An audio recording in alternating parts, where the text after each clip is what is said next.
Okay, good evening friends. Uh, this evening we'll be starting a series on parables, and today is the introductory session as to what is a parable, why parables are important, how Jesus used very uniquely the parables, and most importantly we are going to see it hermeneutically as to how to interpret the parable. What you see here is just a few set of rules. Again I am saying the rules are not very rigid.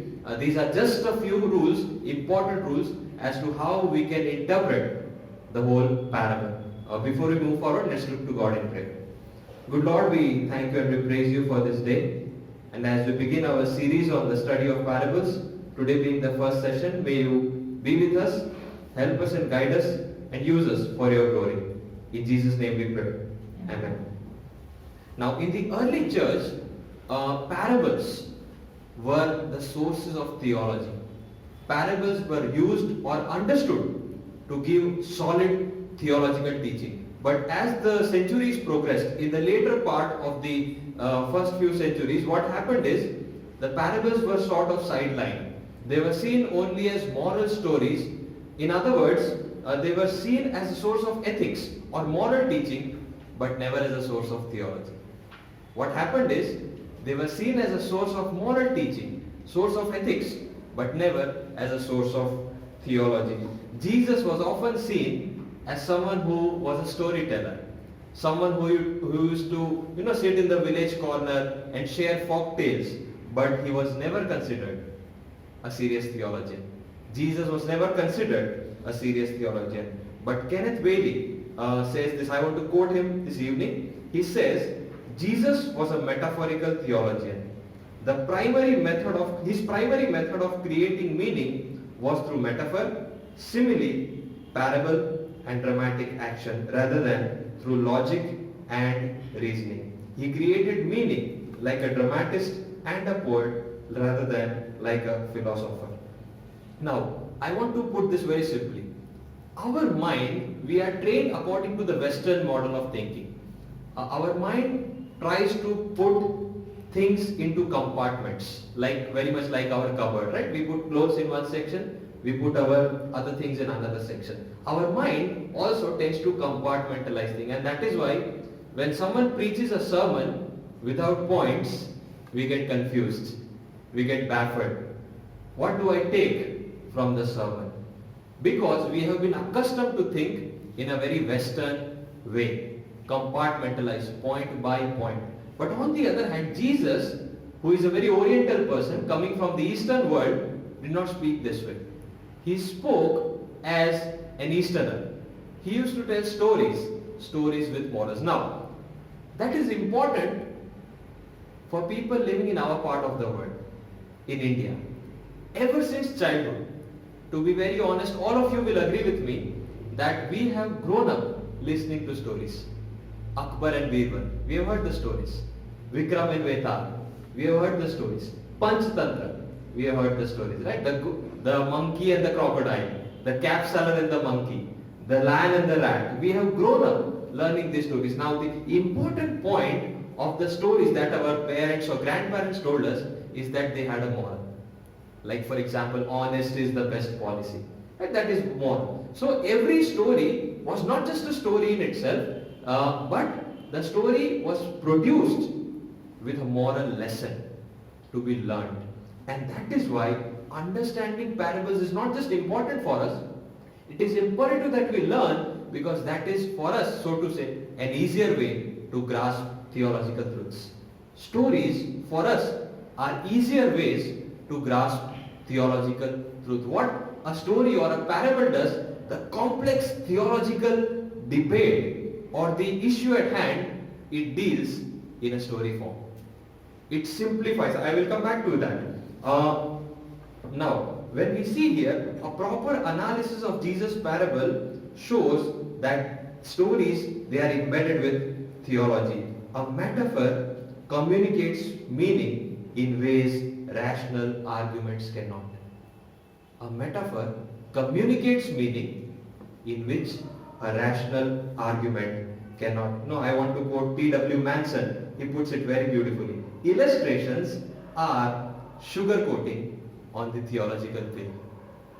Illustrations are sugar coating on the theological pill. The impact that the stories have on our mind is that it helps us digest the difficult theological truth.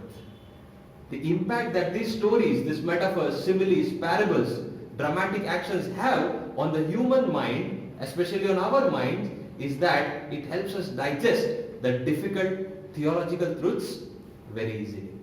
No wonder Manson calls it the sugar coating on the theological pill. However, metaphor is not an illustration but a mode of theological discourse. It not just explains meaning, it also creates meaning. Understand, stories, and so often in our sermons we use illustrations to prove the point. We don't preach a sermon only of illustrations, right? There is a thought, a theological discourse followed by an illustration. Illustrations explains the difficult truths, not so with the parables or the metaphor. Metaphor itself is the theological truth in a story form. That is the difference. Illustrations explains or simplifies the theological truth. In other words, illustration follows theological truth. On the other hand, a parable or a metaphor is itself theological truth in a simplified story or a metaphor form. It not just gives meaning, it creates meaning. Parable also is not a launch pad. You know what is a launch pad? Especially when you send space shuttles, there is a launch pad. Once the shuttle is launched, that launch pad is useless. So often we treat stories as launch pad. No. Parables are not launch pad. Once the truth is said, it can be discarded. No. A parable or a metaphor is like a house. It's like a house. When you invite someone from the house, you tell them to see the world through their windows.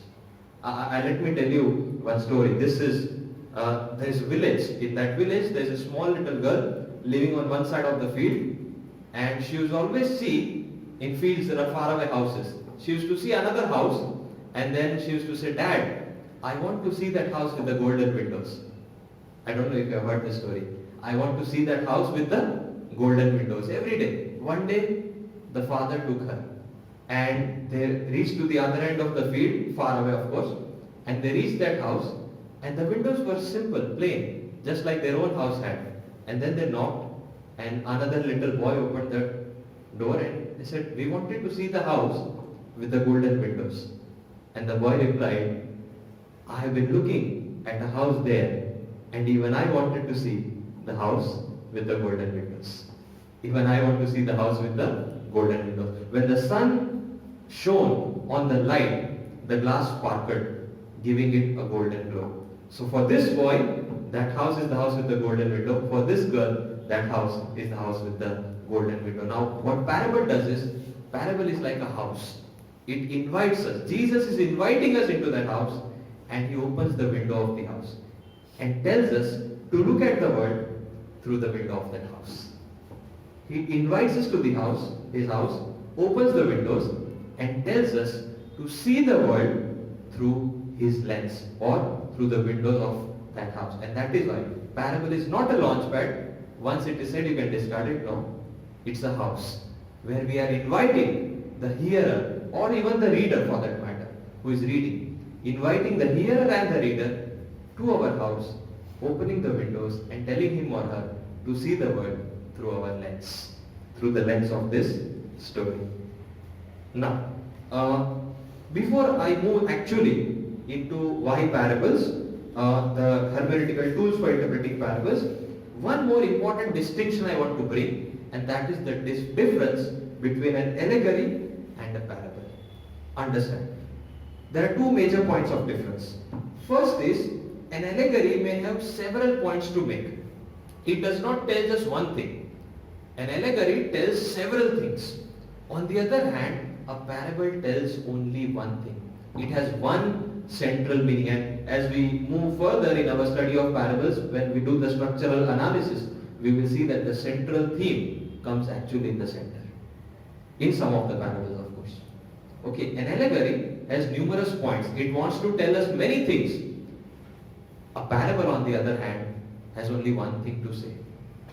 Another thing, in allegory, every part of the allegory has meaning. For example, I'll just simplify it with an example.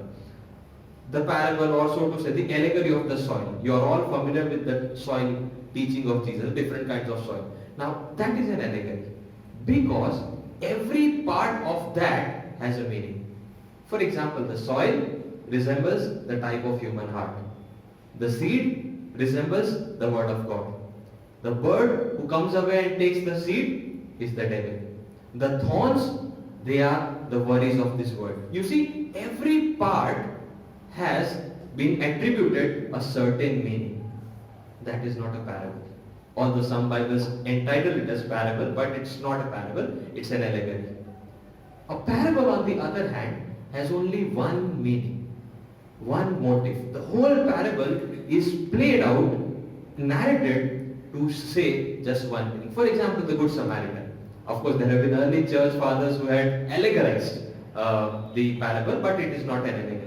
The whole parable has just one meaning, one central theme, and that is the compassion motive. The compassion that was shown by the Samaritan to the person who was lying on the road.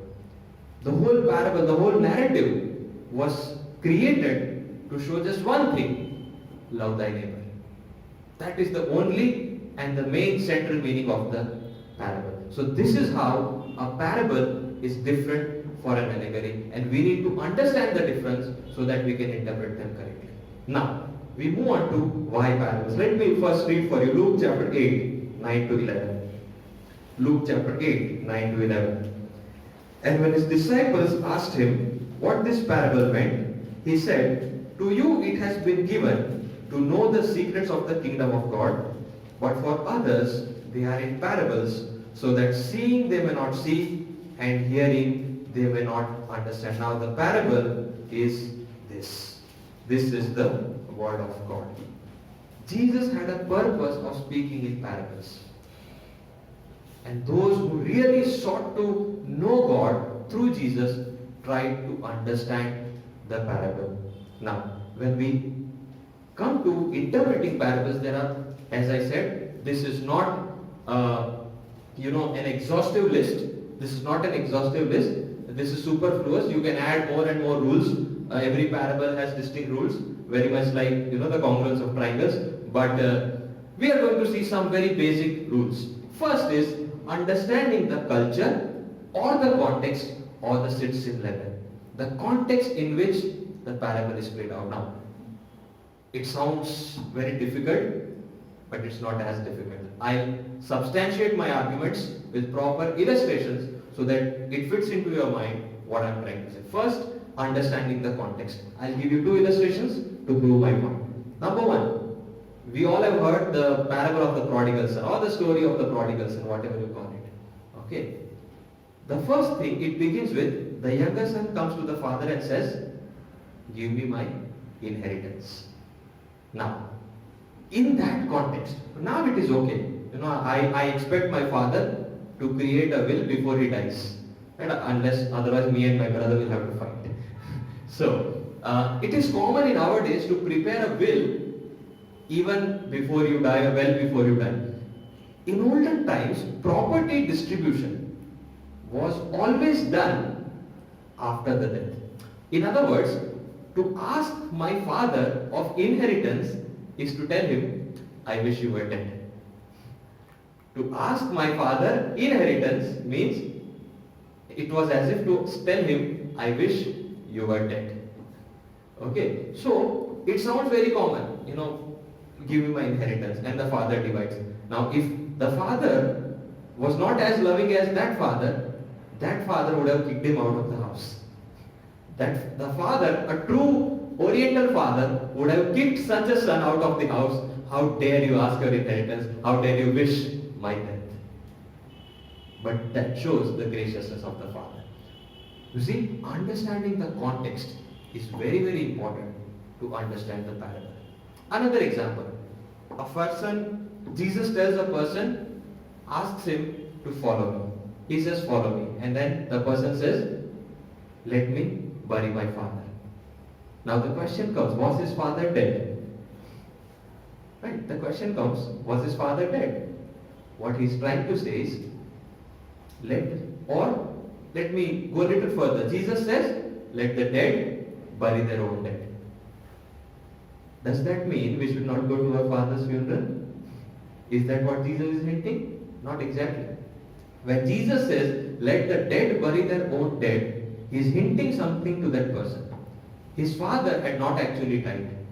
What he is trying to tell is, first let my father die, let me get my share of inheritance, enough money, let me put that all in fixed deposits, gold and everything, and maybe then, sometime later I'll follow you. And that is why Jesus had to use very harsh words as to let the dead bury their own dead. When he says, the person, when he is asked to follow Jesus, he says, let me bury my father, he is actually trying to say, let me get my share of inheritance, after that I'll see what can be done. You see, understanding the context is very, very crucial for understanding the parable. If you detach the parable from the context, it can lead to misinterpretation. It can lead to misinterpretation. That is the first rule of interpreting the parable. The second is historical interpretation. Every event has to be understood in the light of Jewish history. For example, in John's Gospel, when Jesus tells, when the disciples are describing the beauty of the temple to Jesus, Jesus replies them very strangely. And he says, destroy this temple and I will raise it up in 3 days. And the people who were listening were shocked. It took 46 years to build this temple. How can you destroy this? So we have to understand what was the significance of the temple for the Jews. Not just that, when Jesus is speaking that I will destroy this temple, immediate question comes, it has already been destroyed once by Nebuchadnezzar. Are you hinting that you are like those cruel Babylonians? Are you hinting, Jesus, that you are like those cruel Babylonians? No. We have to understand why the temple was important, what was the importance, and why Jesus said that he wanted to shift the focus to a new temple that he was creating, our own body. We need to understand the background. One more example is the parable of the vineyard. We have all studied the parable of the vineyard. In order to understand that parable, which is found in Luke 20, we need to turn back to Psalm chapter 5. In Isaiah 5, not Psalm 5. In Isaiah 5 is another parable of the vineyard. Isaiah is proclaiming, he's speaking a parable of the vineyard. Of course, we will see this when we do this parable itself. Just for a brief explanation I am telling you now. Unless we read Isaiah 5, we will never understand Luke 20. Without understanding Isaiah 5, we can never understand the parable of the vineyard in Luke 20. What was the vineyard? What was the significance of the vineyard? Vineyard is not just a vineyard, it has been used to understand the people of Israel. Okay, we will of course read it when the time comes. Understanding the historical interpretation before actually interpreting the parable. The third very simple rule is understanding the meaning attributed by the author to the parable. Never, this is what many people do, never try to give your own meaning to the parable.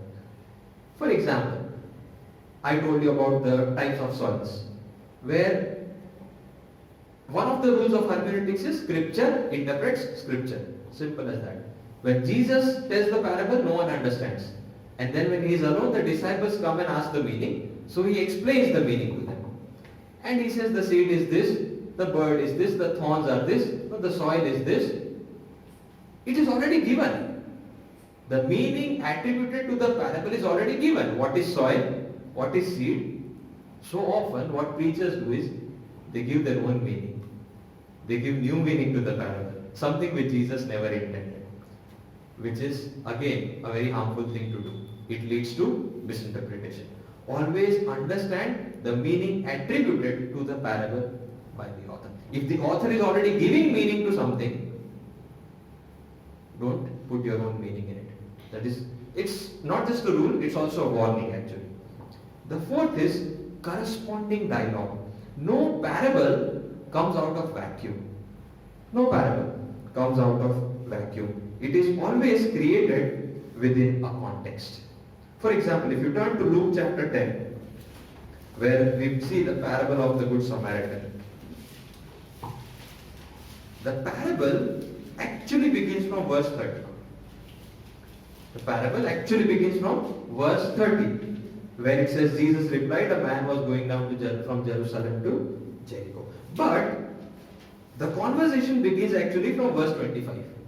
In verse 25, a lawyer comes and tells Jesus, Teacher, what shall I do to inherit eternal life? And then Jesus replies something, he again asks something, Jesus replies something. And this conversation is the background to answer that lawyer. Jesus is quoting or stating this parable, narrating this parable.